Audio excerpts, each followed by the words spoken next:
ഏതാനും ദിവസങ്ങൾക്ക് മുമ്പ് നമ്മുടെ രാജ്യത്തിന്റെ പരമോന്നത ബഹുമതിയായ ഭാരതരത്നം മലപ്പുറത്തേക്ക് എത്തുമോ എന്നൊരു സംശയം ഡോക്ടർ കെ.ടി. ജലീൽ പ്രകടിപ്പിച്ചിരുന്നു. അതിന് കാരണമായത് മുസ്ലിം ലീഗിന്റെ സംസ്ഥാന അധ്യക്ഷൻ സാദിഖ് അലി തങ്ങളുടെ ഒരു പ്രസ്താവനയാണ്. ആ പ്രസ്താവന മറ്റൊന്നുമല്ല, അയോധ്യയിൽ പണിപൂർത്തിയായ രാമക്ഷേത്രം ഇന്ത്യൻ മതേതരത്വത്തിന്റെ പ്രതീകമാണെന്നും അതിനെതിരെ പ്രതിഷേധിക്കേണ്ട ആവശ്യമില്ല എന്നുമായിരുന്നു ആ സാദിഖ് അലി തങ്ങളുടെ മഹത് വചനം. ഈ മഹത് വചനം വന്നതിന് പിന്നാലെ അദ്ദേഹത്തിനെതിരെ രൂക്ഷമായ വിമർശനവുമായി മുസ്ലിം സമുദായ നേതാക്കൾ തന്നെ രംഗത്ത് വന്നിരുന്നു. അതിന് പിന്നാലെ ഇപ്പോൾ സാദിഖ് അലി തങ്ങൾക്ക് പാണക്കാട്ട് തറവാട്ടിലെ അദ്ദേഹത്തിന്റെ ഒരു പൂർവികനും ലഭിക്കാത്ത ഒരു അംഗീകാരം ലഭിച്ചിരിക്കുകയാണ്. ആ അംഗീകാരം പാണക്കാട്ട് തറവാട്ടിൽ തന്നെ ലഭിച്ച ആദ്യത്തെ വ്യക്തിയായിരിക്കും സാദിഖ് അലി തങ്ങൾ. അത് മറ്റൊന്നുമല്ല, BJPയുടെ മുഖപത്രമായ ജന്മഭൂമി സാദിഖ് അലി തങ്ങളെ ഏറെ പ്രകീർത്തിച്ചുകൊണ്ട് ഒരു മുഖപ്രസംഗം തന്നെ എഴുതിയിരിക്കുകയാണ്. ആ മുഖപ്രസംഗത്തിൽ സാദിഖ് അലി തങ്ങൾ രാമക്ഷേത്രവുമായി ബന്ധപ്പെട്ടെടുത്ത നിലപാടിനെ ഏറെ പ്രകീർത്തിക്കുന്നുണ്ട് ജന്മഭൂമിയും സംഘപരിവാർ. എന്തായാലും പാണക്കാട്ട് തറവാട്ടിലെ മറ്റൊരു കുടുംബാംഗത്തിനും ലഭിക്കാത്തൊരു അംഗീകാരമാണ് സാദിഖ് അലി തങ്ങൾക്ക് ലഭിച്ചത് എന്ന് പറയാതിരിക്കാൻ കഴിയില്ല.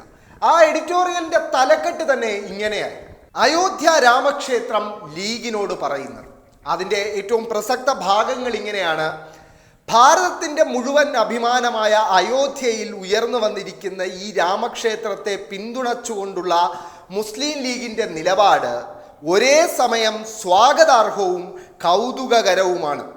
രാമക്ഷേത്ര നിർമ്മാണത്തിനെതിരെ പ്രതിഷേധിക്കേണ്ടതില്ലെന്ന് മുസ്ലിം ലീഗ് അധ്യക്ഷൻ പാണക്കാട് സാദിഖ് അലി ശിഹാബ് തങ്ങൾ തന്നെയാണ് വ്യക്തമാക്കിയിരിക്കുന്നത്. രാമക്ഷേത്രം ഭൂരിപക്ഷ സമുദായത്തിന്റെ ആവശ്യമാണെന്നും ബഹുസ്വര സമൂഹത്തിൽ അത് അംഗീകരിക്കപ്പെടേണ്ടതാണെന്നും ലീഗിലെ അവസാന വാക്കായി കരുതപ്പെടുന്ന അതിൻ്റെ പരമോന്നത നേതാവ് തന്നെയാണ് വ്യക്തമാക്കിയിരിക്കുന്നത്. ആ എഡിറ്റോറിയലിൽ എടുത്തു പറയേണ്ട ഒരു കാര്യം, മുസ്ലിം ലീഗിന്റെ പ്രത്യേകിച്ച് സാദിഖ് അലി തങ്ങളുടെ രാമക്ഷേത്രവുമായി ബന്ധപ്പെട്ട നിലപാട് സ്വാഗതാർഹമാണെന്ന് പറയുന്ന ജന്മഭൂമി ഒന്നുകൂടി പറയുന്നുണ്ട്, അത് കൗതുകകരമാണ്. അതായത് കുനിയാൻ പറയുമ്പോൾ മുട്ടിലിഴയും സാദിഖ് അലി തങ്ങളെന്ന് സാക്ഷാൽ ജന്മഭൂമിയും സംഘപരിവാറും പോലും വിചാരിച്ചു കാണില്ല. എന്തായാലും മുട്ടിലിഴയാൻ തീരുമാനിച്ച സാദിഖ് അലി തങ്ങളെ കണക്കിന് കൊടുത്തുകൊണ്ട് മുൻ മുസ്ലിം ലീഗ് നേതാവും ഇപ്പോൾ CPM നേതാവുമായ ഡോക്ടർ കെ.ടി. ജലീൽ രംഗത്ത് വന്നിട്ടുണ്ട്. കെ.ടി. ജലീൽ ഒരു ഫേസ്ബുക്ക് പോസ്റ്റിലൂടെയാണ് സാദിഖ് അലി തങ്ങളുടെ ഈ ജന്മഭൂമി നേട്ടത്തിന് മറുപടിയുമായി രംഗത്ത് വന്നത്.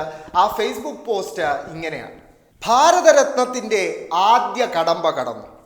ജന്മഭൂമി ലീഗിന് കൊടുത്ത പട്ടം എല്ലാ ലീഗ് ഓഫീസുകളിലും ചില്ലിട്ട് സൂക്ഷിക്കണം. ഖയീം മില്ലത്തിനും വഫാക്കി തങ്ങൾക്കും പൂക്കോയ തങ്ങൾക്കും സേട്ട് സാഹിബിനും ബനാത്ത് വാലയ്ക്കും സീതി സാഹിബിനും CH-നും ശിഹാബ് തങ്ങൾക്കും ഹൈദരലി തങ്ങൾക്കും കിട്ടാത്ത ഇടമാണ് സാദിഖ് അലി തങ്ങൾക്ക് ജന്മഭൂമിയുടെ മുഖപ്രസംഗത്തിൽ കിട്ടിയിട്ടുള്ളത്. കോട്ടവാതിൽ സുരക്ഷയുടെ ചുമതലക്കാരനായ ടിപ്പു സുൽത്താന്റെ ഭാര്യ സഹോദരൻ മിർ ജാഫറിനെ ബ്രിട്ടീഷുകാർ വിലക്കെടുത്താണ് കുറ്റിയിടാത്ത കോട്ടവാതിലൂടെ അകത്ത് കടന്ന് പ്രഭാത പ്രാർത്ഥനയ്ക്ക് പോവുകയായിരുന്ന ടിപ്പുവിനെ വെള്ളക്കാർ വെട്ടിവീഴ്ത്തിയത്. ബ്രിട്ടനിലെ സ്കൂളുകൾക്ക് പോലും ടിപ്പു വധിക്കപ്പെട്ട ദിവസം അവധി നൽകിയാണ് സായിപ്പ് ആ ദിവസം ആഘോഷിച്ചത്. മിർ കാസിമിനെ പാട്ടിലാക്കി ബംഗാളിലെ സിറാജുദ്ദീൻ ദൗളയെയും ബ്രിട്ടീഷുകാർ കൊന്നുതള്ളി. അഭിനവ ഏകാധിപതികളായ സംഘികൾ ന്യൂനപക്ഷ ജനവിഭാഗത്തിന്റെ ആത്മവീര്യം തകർക്കാൻ ലീഗിനെയാണോ വിലക്കെടുത്തിരിക്കുന്നത്? വളരെ കൃത്യമായ ഒരു ചോദ്യത്തോടു കൂടിയാണ് ഡോക്ടർ കെ.ടി. ജലീൽ തൻ്റെ ഫേസ്ബുക്ക് പോസ്റ്റ് അവസാനിപ്പിക്കുന്നത്. ന്യൂനപക്ഷ സമുദായത്തിന്റെ ആത്മവീര്യം തകർക്കാൻ സംഘപരിവാർ മുസ്ലിം ലീഗിനെ വിലക്കെടുത്തിരിക്കുകയാണ്. ഈ ചോദ്യം ചോദിക്കേണ്ടി വരുന്നത് സാദിഖ് അലി തങ്ങളുടെ നിലപാട് അങ്ങനെ ആയതുകൊണ്ട് തന്നെയാണ്. കേരളത്തിലെ കലാലയങ്ങളും മതേതര മനസ്സുകളും ബാബറിയിൽ നടന്ന അനീതിക്കെതിരെ ഇപ്പോഴും പ്രതിഷേധിക്കുമ്പോൾ, കേരളത്തിലെ കലാലയങ്ങളിൽ SFI അതിൻ്റെ കലോത്സവ വേദികൾക്ക് ബാബറി എന്നും ഗ്യാൻ വ്യാപി എന്നും ഒക്കെ പേരിടുമ്പോൾ, മുസ്ലിം ലീഗിന്റെ സംസ്ഥാന അധ്യക്ഷൻ പറയുകയാണ്, പാണക്കാട് കുടുംബത്തിന്റെ ഇപ്പോഴത്തെ നാഥൻ പറയുകയാണ്, ആ രാമക്ഷേത്രവുമായി ബന്ധപ്പെട്ട് പ്രതിഷേധിക്കേണ്ട ആവശ്യമില്ല, രാമക്ഷേത്രം ഇന്ത്യൻ മതേതരത്വത്തിന്റെ പ്രതീകമാണ്. തങ്ങൾ മറന്നുപോകുന്ന ചില കാര്യങ്ങളുണ്ട്. ബാബറി മസ്ജിദ് എന്നാൽ തകർക്കപ്പെട്ട 3 മിനാരങ്ങളുള്ള 16-ാം നൂറ്റാണ്ടിലെ ഒരു പള്ളി മാത്രമല്ല.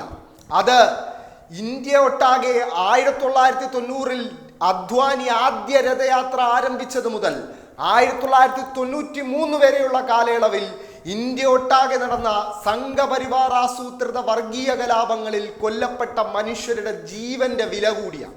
ആ അനീതിയെക്കുറിച്ച് സംസാരിക്കാൻ സാദിഖ് അലി തങ്ങൾക്ക് എന്താണ് ഇത്ര ഭയം?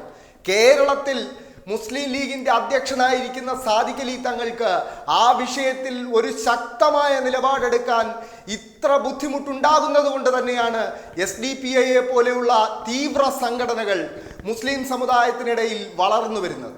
എന്തായാലും സാദിഖ് അലി തങ്ങളുടെ ഈ നിലപാടിനെതിരെ വലിയ വിമർശനങ്ങളാണ് മുസ്ലിം സമുദായത്തിനകത്തു നിന്നും മതേതര സമൂഹത്തിന്റെ ഭാഗത്തു നിന്നും ഉണ്ടായിക്കൊണ്ടിരിക്കുന്നത്. എന്തായാലും സംഘപരിവാർ കുനിയാൻ പറഞ്ഞപ്പോൾ മുട്ടിലിഴയാനാണ് സാദിഖ് അലി തങ്ങളും മുസ്ലിം ലീഗും തീരുമാനിച്ചിരിക്കുന്നത്.